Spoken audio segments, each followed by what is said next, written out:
Thank you all very much for coming. We're expecting some other members to be trickling in a moment.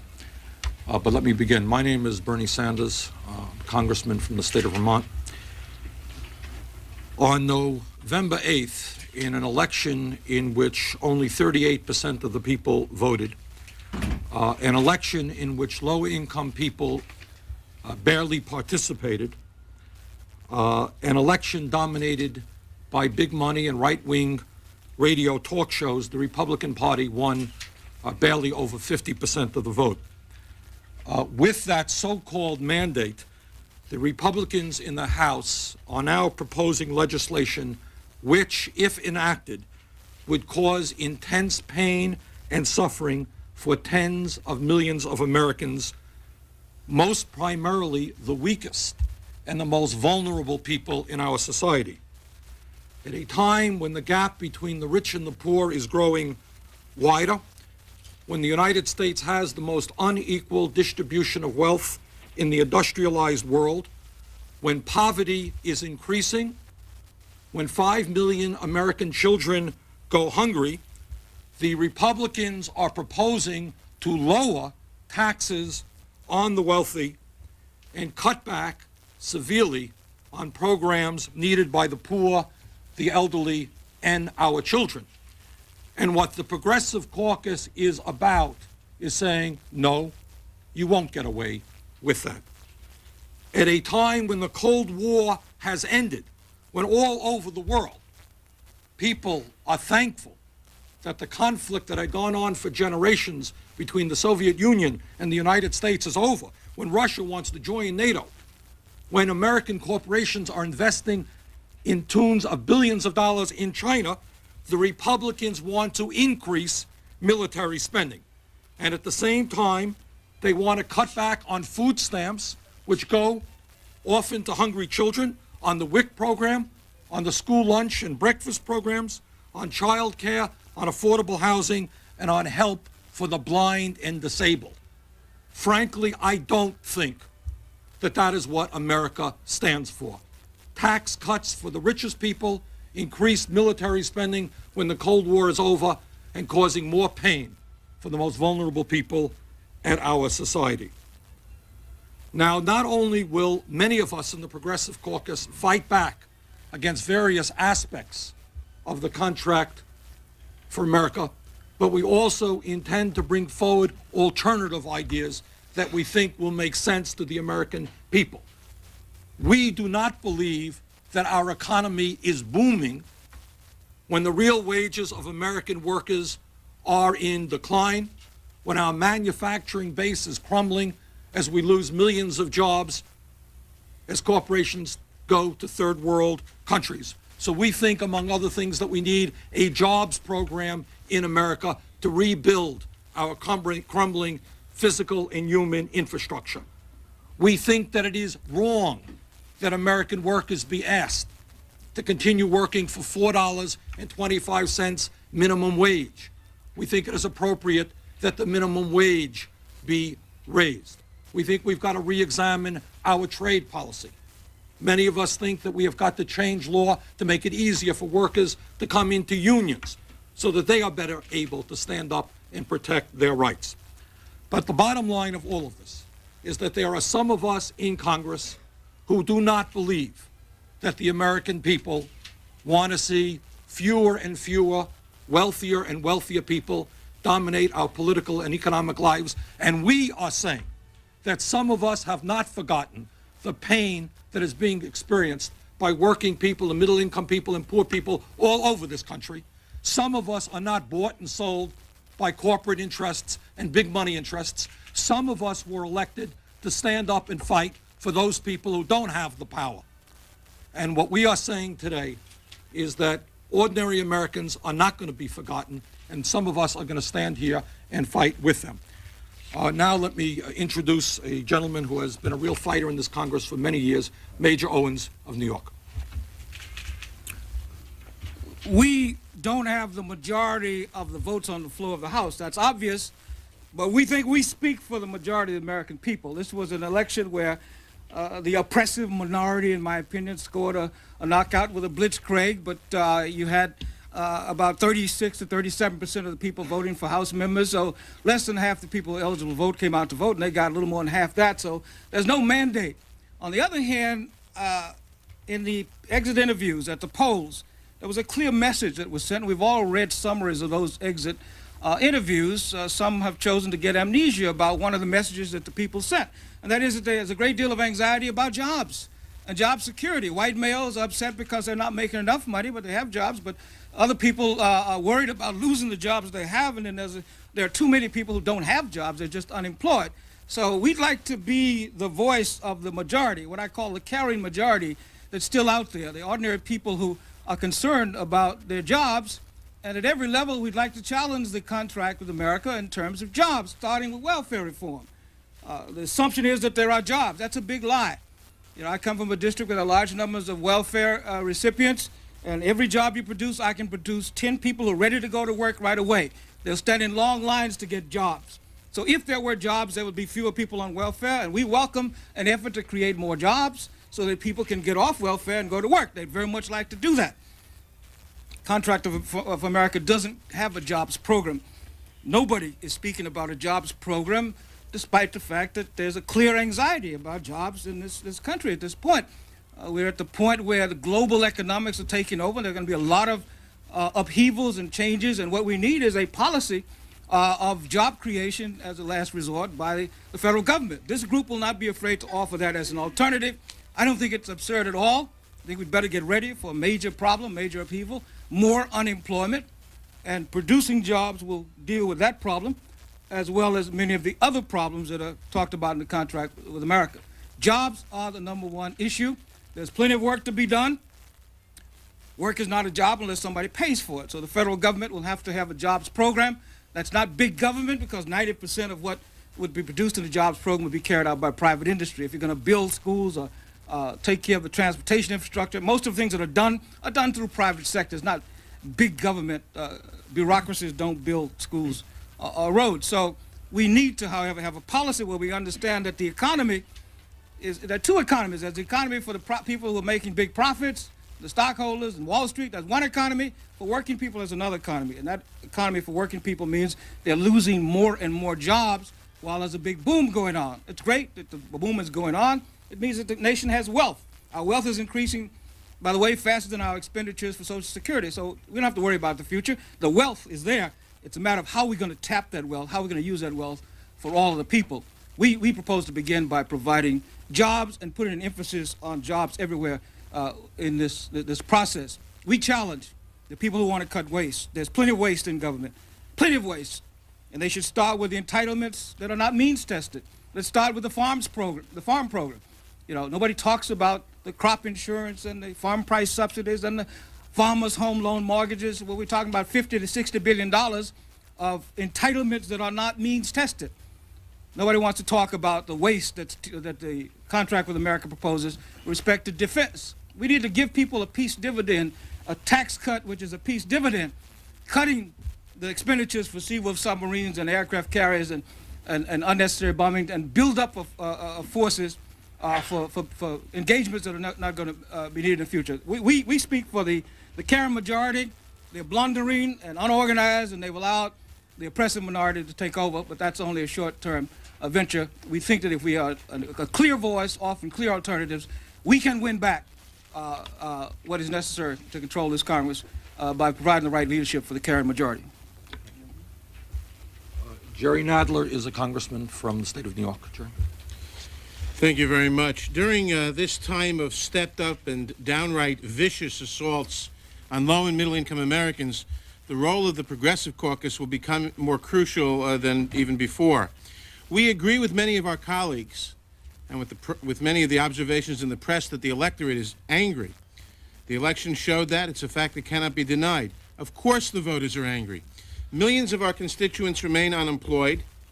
80% of wage earners earn the same in real dollars or substantially less than they did 20 years ago.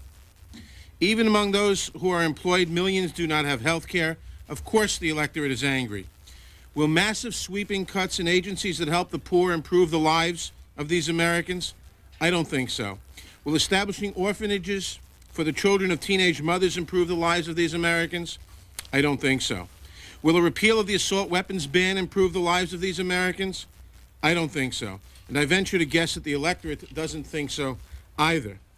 I, for one, am confident that whatever part of the Republican contract may get passed into law, if any, will not, it's all a fraud, it will not help the basic problem in the economy of the American people, which is that jobs are too few, that good jobs are too few, that 80% of the people, as I said, are getting lower or equivalent wages than 20 years ago, that people are insecure about their own jobs, that 5 of the largest corporations in the United States have laid off 325,000 people in the last 4 years. We are proposing instead that the Democratic Party offer a real alternative so that when the electorate, the angry electorate, sees that the Republican proposals do not help them, they will turn to an intelligent, progressive alternative that we will offer instead of to something that no one can predict. An intelligent, progressive alternative is to create jobs, to create useful jobs, to invest in the infrastructure of this country, where we are investing in infrastructure and public infrastructure now at the rate of 1/12 of our competitors, of our economic competitors abroad. There's one other interesting fact. We are told very often that these facts, lowering wages, lack of good jobs, this is a result of the globalization of the economy, and it's just a fact we can't do much about. Well, the fact is that this bimodal distribution of income, where 20% are getting richer and 80% are getting poorer, is true in the United States, and it's true in Great Britain, which had the Thatcherite equivalent of the Reagan policies. In most of the rest of Western Europe, you don't have that great disparity in income, and you don't have stagnant or lowering wages.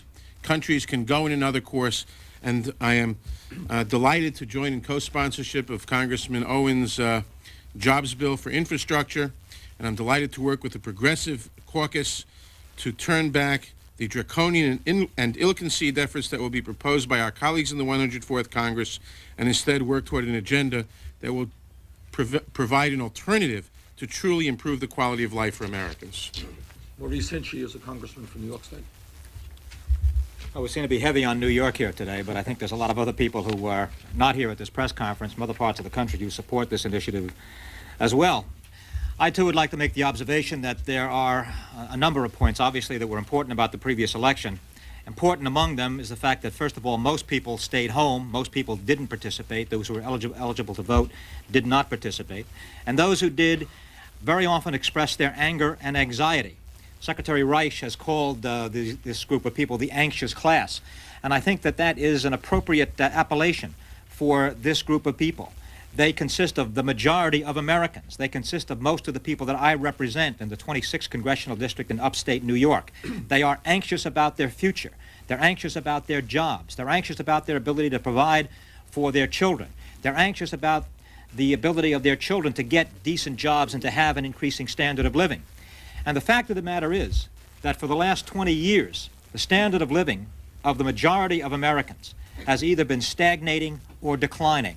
Now, a lot of people have been making this observation. The Revolt of the Elites is a book that's out recently that makes that point, in addition to a number of other people who have made that point over and over again. But that point doesn't seem to have set in here in the Congress of the United States.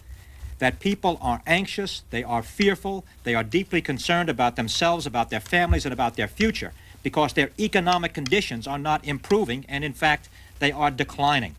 People have to work harder, they have to work longer. 2 members of the family have to work now to support what 1 member was able to support a couple of decades ago. And this condition is not improving. It is, in fact, getting worse day after day. It is the responsibility of this government to address these conditions. If we fail to address them, there will be additional unrest in this society. And that unrest will express itself at the polls and elsewhere. People are anxious and they are deeply worried about their future, and when those conditions exist, they are going to react in accordance with them. We need jobs. We need more jobs, and we need better jobs. We need jobs that are going to pay a living wage so that people who are employed can support themselves and their families.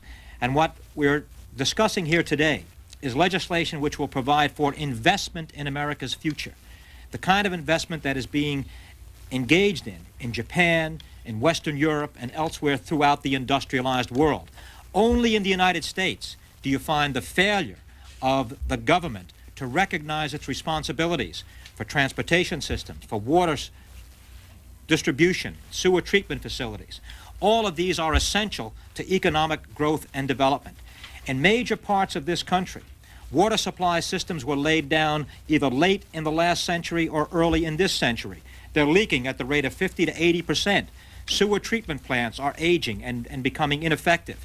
Industry will not locate in areas where there is not adequate water supply and distribution systems, where there are not adequate sewer treatment facilities, where there are not adequate transportation facilities. This legislation that we are proposing will provide that kind of investment in the future of America so that we can produce the kind of jobs that people will need to support themselves. And we do need an increase in the minimum wage, and we do need an increase in investment of education, and this legislation addresses itself to those needs as well. Counteracting this, of course, even if we were successful, counteracting this, of course, is the Federal Reserve.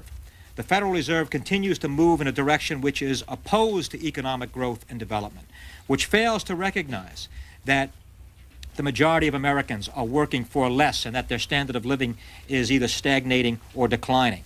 That makes it even more necessary for the Congress of the United States to engage in these kinds of investment practices, to create a stronger nation internally, and one that will provide economic opportunity for all of our citizens.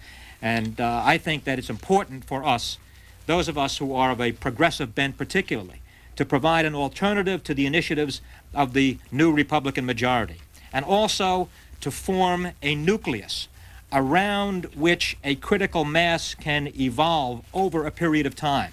This is not going to happen overnight, obviously, but there has to be a beginning, and there has to be a central location. There has to be a nucleus around which this kind of activity can develop, and a majority can begin to reform itself based upon true progressive democratic principles. Neil Abercrombie is Congressman from Hawaii. Aloha, good morning, everybody. I come here as a Democrat representing the southernmost state in the Union. I hear that the South is going to the Republicans, but it's obviously not true. The southernmost state is Hawaii, and Hawaii won Democrat across the board. And we won across the board because we ran as Democrats.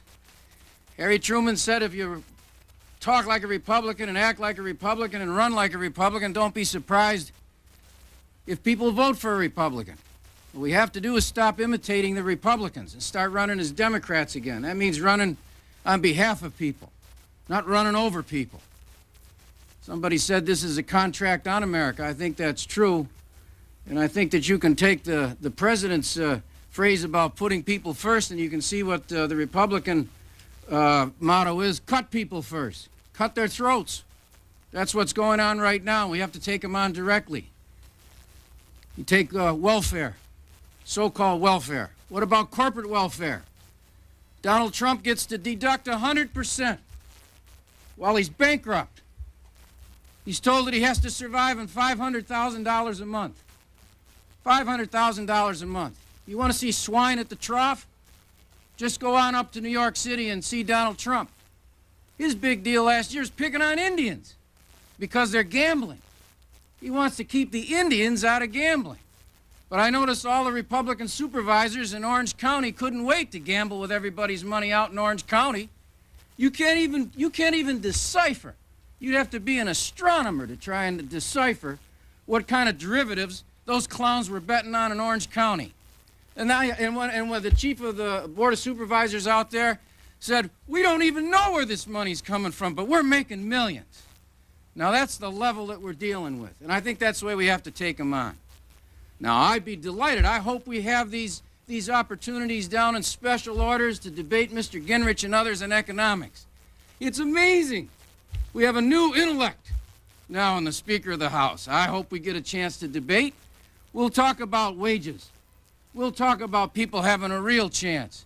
We'll talk about PACs. We'll talk about who gives money to who, and we'll see how it works out.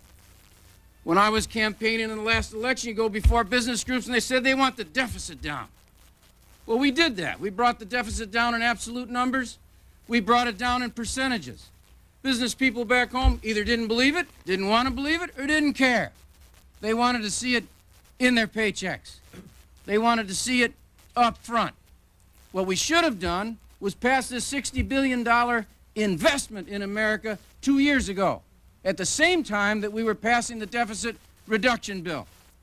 I voted for that, and we carried out and did what we said we were going to do with the deficit. At the same time, we should have been making the investment.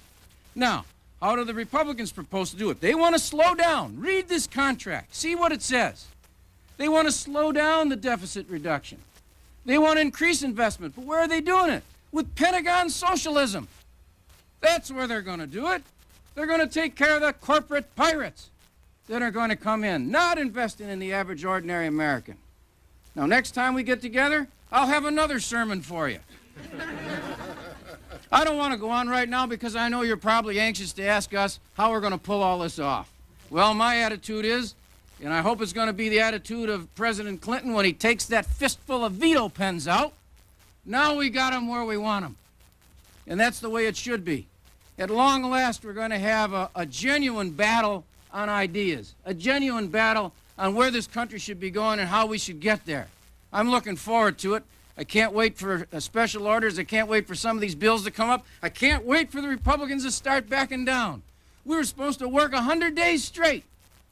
Now, the way I understand it, we're going to come in on Wednesday, maybe Thursday morning, take the weekend off to go home and tell all the folks how good we're doing on that first 100 days. So much for that promise.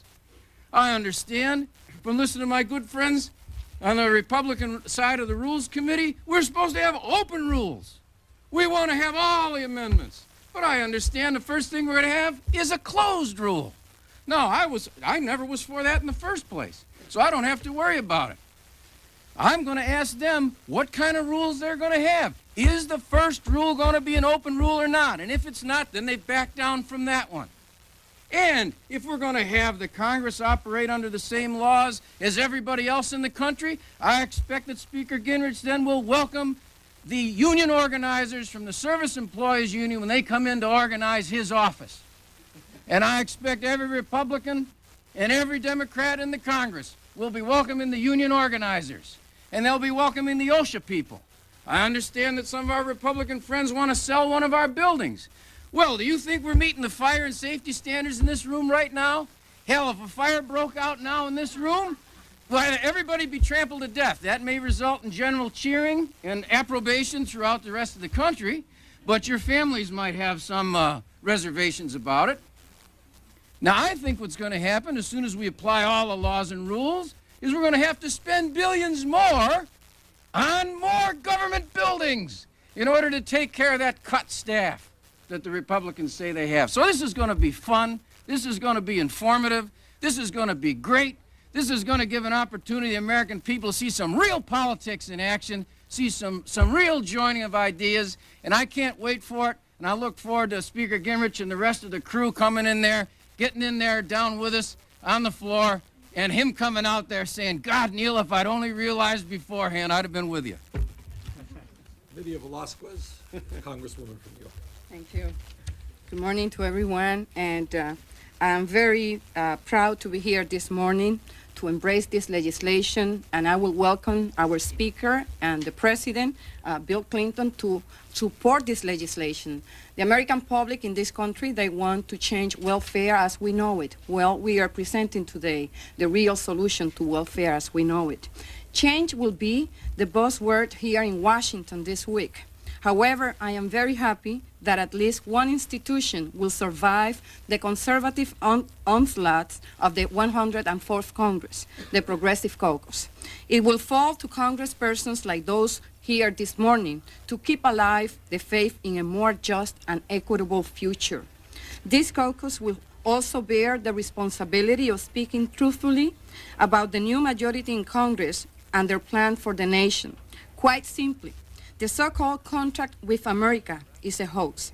It's supposed to be a program for working people and middle-income families, yet its prime beneficiaries will be the wealthy and the privileged. What the people need are jobs and security. What they get is the capital gains tax cut, a giveaway for the rich. It's measures like the Job Creation and Invest in America Act that are the medicine for an ailing nation. Instead of the bankrupt trickle-down theories of the 80s, we offer a direct investment initiative for the 90s and the next century.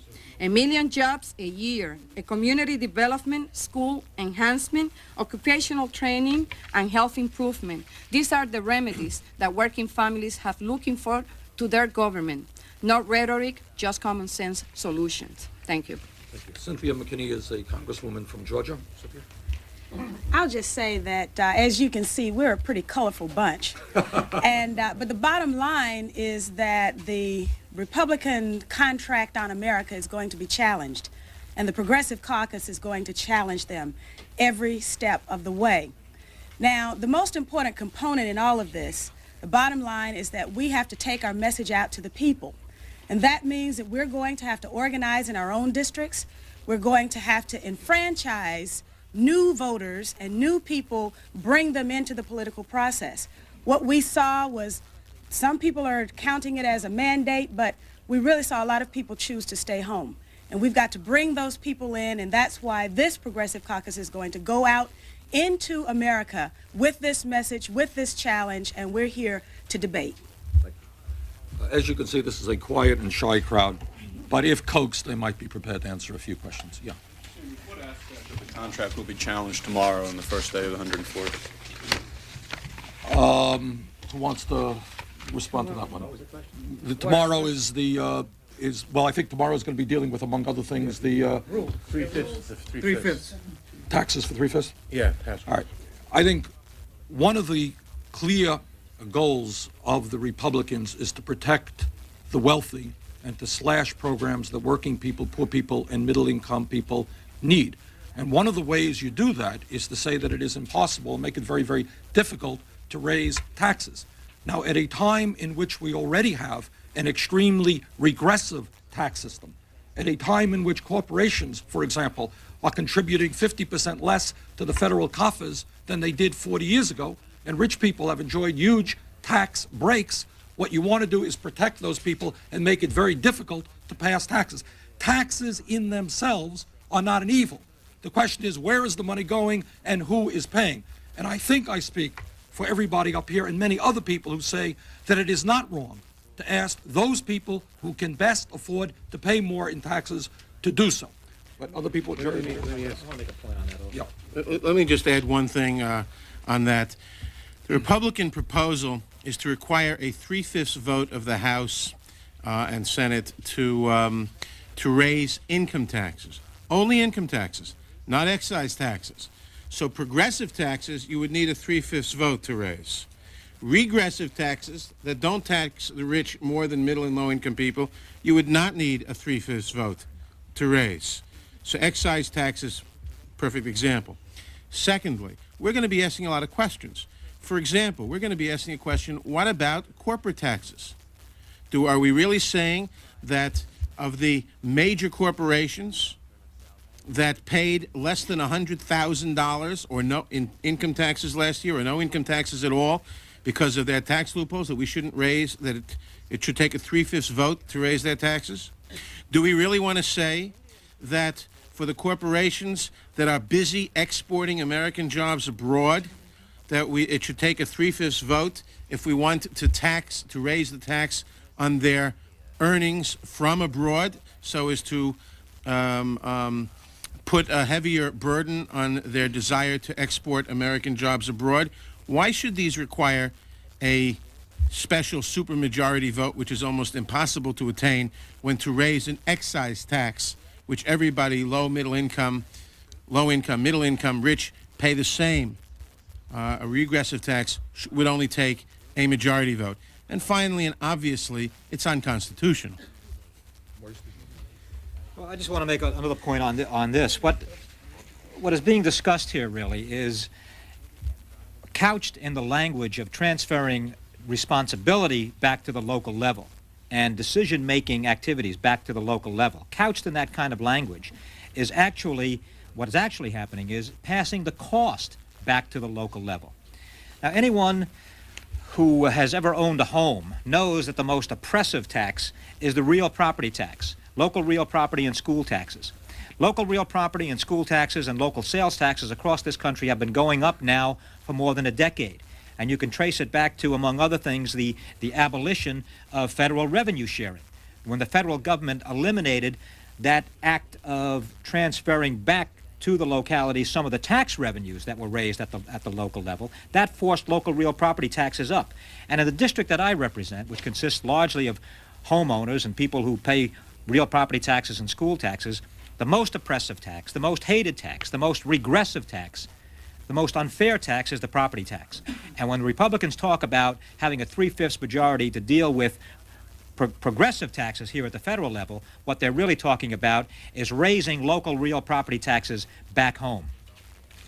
Let me give you an exact example of that, because the question's a good one. What are we going to do tomorrow? We'll challenge each one of these things. I hope they're going to raise tomorrow, at least rhetorically, the question of the balanced budget amendment. They are going to balance the budget all right on the backs of local taxpayers, city, county, state taxpayers. If you just take their welfare proposal in Hawaii, I'll give you a specific example. The money, they would take about approximately 19,000 children who are now receiving benefits of one kind or another away. They'd be left on their own in Hawaii. And I want to indicate over the past decade, we've had the lowest unemployment in the entire country. So it's not as if people weren't looking for jobs. We have a high cost of living in Hawaii for reasons that I'd be glad to go into detail with you.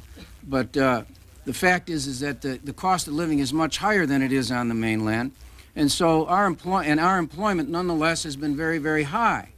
We've had difficulties because of the high cost of living in seeing to it that people, even though they are working, are able to earn enough money to stay off of some kind of welfare assistance, food stamps, etc., or Section 8 housing, in which you receive a subsidy in order to be able to put shelter for yourself and your family. We have 19,000 off the rolls. The money that the Republican contract proposes to return would take care of 24 of those kids if they had to go into an orphanage, if they had to go into foster care. I have some experience with that, having written the legislation on that and headed the committee that dealt with that in Hawaii during the 1980s, during the Reagan era. And I can tell you that there is not a surfeit of foster parents out there, qualified foster parents. They're very difficult situations to deal with, and the amount of money that would be coming back would inevitably force the people of Hawaii to tax themselves in order to take care of the Republican transfer of responsibility without a commensurate transfer of funding. Try to keep it brief, okay? Yes. Given the fact that you don't have a majority anymore and the Republicans are going to be bringing up everything tomorrow under closed rules, is there anything that you can actually do other than your debate, you know, what time they give you for debate, to block any of these things? Do you have any other strategy than that?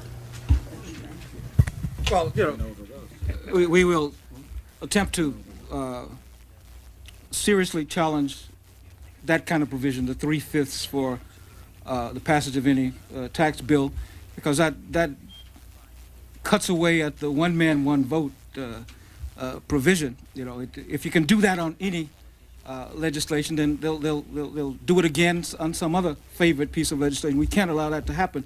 We'll do what we can with our numbers, but the important thing is the message to the American people. Newt Gingrich, you know, 10 years ago, was in the minority, very much so, not only in the minority in general terms, but in his own party, he was in the minority.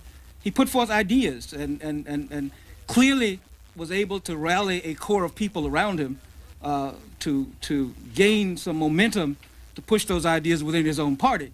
It's important that Democrats offer an alternative to the American people and let them know exactly what's going on. And he can only do that by fighting vigorously on the floor of the House. We hope our leadership will fight vigorously, but if they don't, we certainly will be there to wage the fight. Question for Ms. McKinney. You all have been talking about some of the specifics that you'd like to pursue. Your fellow Georgian, the incoming speaker, has been saying over and over again, though, that 40 years of big government, big spending hasn't worked. It's time to try something new, something different. What do you say to that? Well, everything that he says hasn't worked, there are some things that haven't worked. But there are some things that have worked. And we have to acknowledge the fact that what Mr. Gingrich did was produce a marketing tool. And that tool was the contract with America. And with that tool, and of course his special interest slush fund that he had on the side to finance his Republican majority, he was able to achieve exactly what he wanted to achieve. Our role now is to look at what he is doing, to agree with those things that are right, and to vehemently disagree with those things that are wrong, to take to the American people the alternatives, the differences in what it means to be a Democrat and what it means to be a Republican, and to spell it out very clearly. And of course, to say it in words that are clear and understandable to the people. I'd like to make a point about that. 40 years of big government. If you listen to Newt Gingrich, you would believe, if you knew nothing about the way the American government works, that that government is controlled exclusively by the House of Representatives. Of course, we know that that isn't true. This big government was presided over by the administrations of Nixon, Ford, Reagan, and Bush. What were they doing all the time that they were in the White House when all of this big government activity was going on? That gives the lie to the Gingrich propaganda. Gingrich focuses only on those aspects of the American experience that seem to substantiate his peculiar point of view. And he sets aside the majority of that experience. He sets aside the fact that we've had all of those Republican administrations and that they have systematically and conscientiously dismantled the war on poverty, for example, created back in the Johnson administration. They would have people to believe that the programs enacted in the 1960s in this country have run continuously through right up to 1995. Of course, we know that isn't the fact. We know what Nixon did to them. We know what Bush and Reagan and Ford did to those programs. He wants people to forget that during the decade of the 1980s, 6 years of that decade, the Republican Party controlled not only the White House, but the United States Senate as well. So let's be careful about what we let Gingrich get away with. He is very discriminating in what he wants the people to understand and believe. But it's our responsibility to give them the full truth and the complete set of facts. I'd like to just add that what we are really about to see, I think, is special interest anarchy, where these people want to come in and just tear everything down, and everything doesn't deserve to be torn down. Let me also just say that the Republicans, Newt Gingrich talks about the elites of this country. Well, he represents the elites of this country, and the Republican Party represents the elites of this country. What about the rest of us? And so at least within the Progressive Caucus, we've got 30 or 40 of us who are concerned about the rest of us, and we're about to fight for them. I also would like to add, you know, when you mention new ideas coming from Gingrich, I don't see those new ideas. We have to go back to the 12 years of Ronald Reagan and Bush. You know, what they did was to eliminate a lot of social programs in this country at the expense of working families and children and poor women in this country. And also, the only thing that we got from them was to quadruple the deficit. And that's what we're going to get again. Yes. So can you talk a little bit about, you talked having 30 or 40 people in the caucus. That's not even a majority of the Democratic Party in the House. What type of internal debate do you expect to have with your fellow House members? We see the DLC, and we see what's happening in the White House, and they're not on the same track as you guys are. Let me answer that in two different ways. I know you're not a member of the I'm not. party. Not everyone behind you. I'm innocent. But let me suggest respectfully that you're missing the main point. And I think Major Owens made that point a little bit earlier. The truth of the matter is, in my view, that we are going to change America and restore sensible priorities so the government works for ordinary people rather than the wealthy and the powerful, not by backroom dealings and caucuses and meetings in this building. We're going to bring about that change when millions of elderly people stand up and say, no, you're not going to slash Medicare, and poor people stand up and say, no, you're not going to slash food stamps, and working people say, no, you're not going to lower taxes for the rich and raise my property taxes or my health care expenses. So ultimately, while we have got to fight in almost guerrilla warfare day after day against every one of these, or virtually every one of these proposals which comes down the pike, while we have got to present and provide intelligent alternatives, perhaps the most important thing that we can do is say to tens of millions of Americans who don't vote, who don't participate in the political process, that we are with you and that we want you to stand up and to fight for your kids and your parents and your own lives, and that we want to work with you, that maybe we can be a little bit of light in the darkness in telling people, don't give up on the political process. Because when working people and elderly people and poor people give up, we know who fills the vacuum. And the people who fill the vacuum are the rich and the powerful who contribute not only to the Republican Party, in all due respect, I might say to the Democratic Party, to candidates all over America. That's the group of people who are running the politics and economics of this country. We don't concede. We don't concede that we have no power here in the back halls and smoke-filled rooms of the House either. The Progressive Caucus members are members of other groups. Black Caucus is represented here, and we expect to provide a clear and forceful alternative and have it endorsed by the Black Caucus. The Hispanic Caucus is represented here. We expect to go to them and have it endorsed. Women's Caucus is represented. We expect to drive for a majority of the Democrats in the kind of things, the kind of alternatives that we propose. There's one other element on this, and I think this is where you're going to have to take the question to the president as opposed to us, the House per se. If there's a veto, you have to get 2/3. They were talking before about 3/5. Try getting 2/3. Mr. Bush exercised his veto pen, and as he should. If that's what he believed, he's the president of the United States. That's the way the Constitution is set up. You exercise the veto, you have to overcome with a 2/3 vote. It's one thing to have the majority. It's another thing to be able to get a 2/3 vote in the Congress if the president vetoes a bill. And that's where when you get 30, 40, 50, 60, 80, and 90 people together, when you can talk legislation with them. And let's face it, up here, a lot of people came into this Congress bragging about the fact that they didn't know anything about legislation, that they don't know anything about the committees that they're being assigned to, that the less they know, the easier it is to vote. I expect that that's true. But there's a lot of us in here understand that legislation requires us. We are duty-bound and obligated to speak with our fellow members here in the Congress, not all of whom we agree with on every issue and every aspect. It's a little bit arrogant to think that you're going to get people to vote with you for your reasons. The essence of a good legislator is to get people to vote with you for their reasons.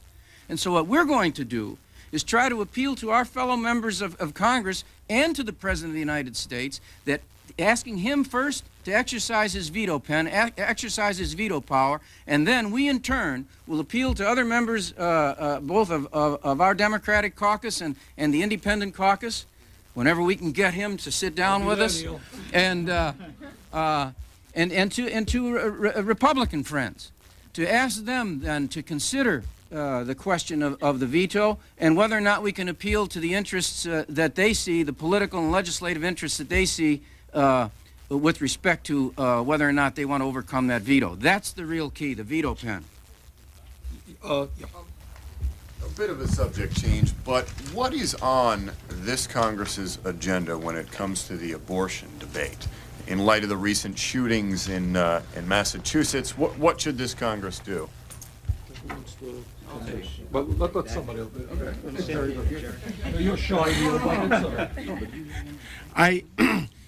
What this Congress should do and what it will do may be different things. What it should do, obviously, is to strengthen the Freedom of Access to Clinic bill, to clinic entrances bill that was passed last year. We should be asking the administration to increase the involvement of the FBI in investigating these things. We have to regard this as a war on terrorism. Certain elements of the anti-abortion movement, not most of it, but some elements, have adopted a frankly terroristic strategy, no different from some of those who were blowing up the World Trade Center in Manhattan and other acts of terror.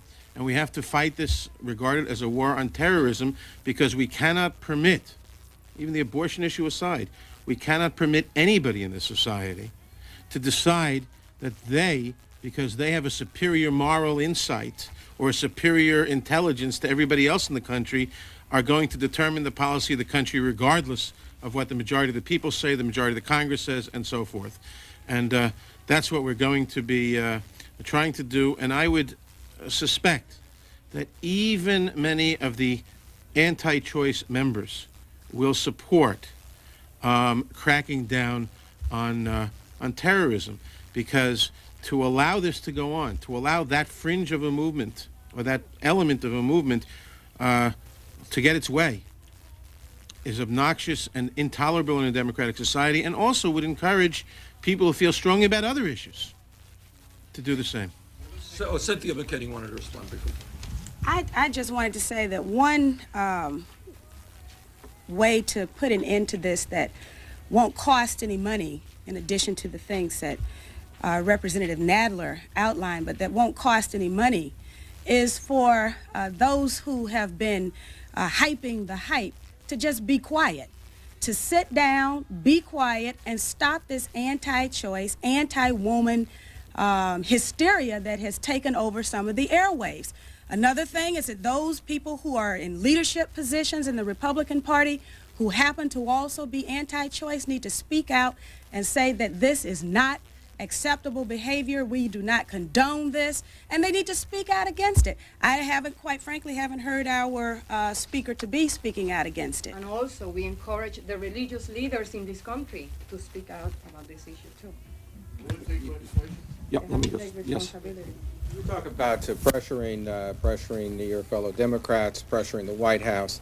The question is there anybody in the Democratic leadership, whether it's in the White House or whether it's Dick Gephardt in the leadership or even in the Senate, that's listening? Is anybody really listening to you? Do you have any evidence? Dave Vanier, to the best of my knowledge, is a member of the Progressive Caucus.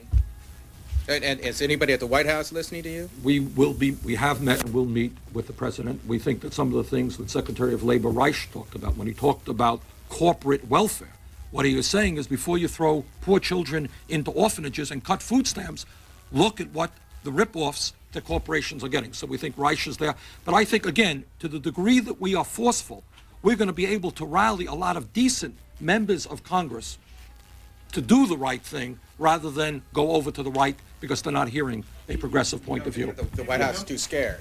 The White House is scared. It's moved to the right. They give tax cuts and so on and so forth, the DLC. I mean, that seems to be the movement of the Democratic Party under Bill Clinton. Why do we expect they're going to listen to you? Because we think that in grassroots America, we represent a hell of a lot more working people and poor people than the DLC does. So does that mean, just following up on that, have your numbers gone up and down? Do you have a count just how many members you'll have this We year? have approximately 30 members. And how many did you have before the election? Approximately 30 members, but we haven't done our active organizing. I think the main thing is not just, well, we actually lost one or two. We haven't lost any. I think the main point is, it is perceived in America today that there is a vacuum in terms of responding to the Rush Limbaughs and right-wing Republicans. What we intend to do is not only stand up and fight, but present alternative ideas. Work with the unions, work with the women's organizations, work with the environmental groups. And if we can rally grassroots America, the people here are politicians. They listen. And I think they would rather move in a fair and honest way rather than in a right-wing way. And our job is to rally that public opinion. Are there any... All right, we've got maybe just 2 more minutes. Are there any of the reforms that the Republicans are going to be proposing tomorrow? You mentioned the 3/5 rule, which you will oppose, but what about some of the rules changes that they're proposing for Congress? Are you going to support... You want to be more specific about that? Well, for example, they have a whole raft of rules changes, including not changing the congressional record, not changing committee transcripts, open committee meetings, and also this big bill to apply labor laws and affirmative action laws to Congress. Would you all support those measures? I mean, I believe the House. Let me say one thing. Some of what they're doing is not I mean, the uncontroversial things that you're mentioning are nice housekeeping, and I would be surprised if too many people oppose them. This bill to apply most of the laws to the Congress, for instance, which is now part of the contract with America, the Republicans were instrumental in blocking last year after the House passed it. The Sweat Shays bill. After the House passed it, the Republicans blocked it in the Senate because they simply didn't want the Democrats to get credit for anything. So that's a Democratic proposal, which we passed last year, and of course we're not going to oppose it this year. Okay, maybe last question. Yes, young lady over there. Ellen. Given everything that you've said on various issues, why isn't your jobs bill already dead on arrival? I think there is no question that on a number of issues we have an uphill fight. But I think, as others have made the point, just because tomorrow you don't have a majority does not mean to say you don't come forward with ideas that are right and which make sense to ordinary working people. That's how change takes place. To my mind, the overwhelming majority of American middle class and working people are terribly concerned about the decline in our standard of living, the exodus of decent paying jobs to China, Malaysia, and elsewhere. It is insane, to my mind, that Amtrak has just thrown 5,000 workers out on the street when everybody here knows we've got to significantly improve our mass transportation and our rail system. That affects Vermont, virtually every state in the Union. Washington, D.C., as I understand it, is talking about cutting back on libraries. And at the same time, you have politicians saying how important it is to have an educated society. What are we talking about when we're saying we don't have monies to maintain libraries, whether we're laying off teachers? So I think we have the ideas. We're going to fight as hard as we can. We're going to rally support outside of this building and inside this building, and we are going to prevail. We have a president who's still learning, and he needs to hear our voices.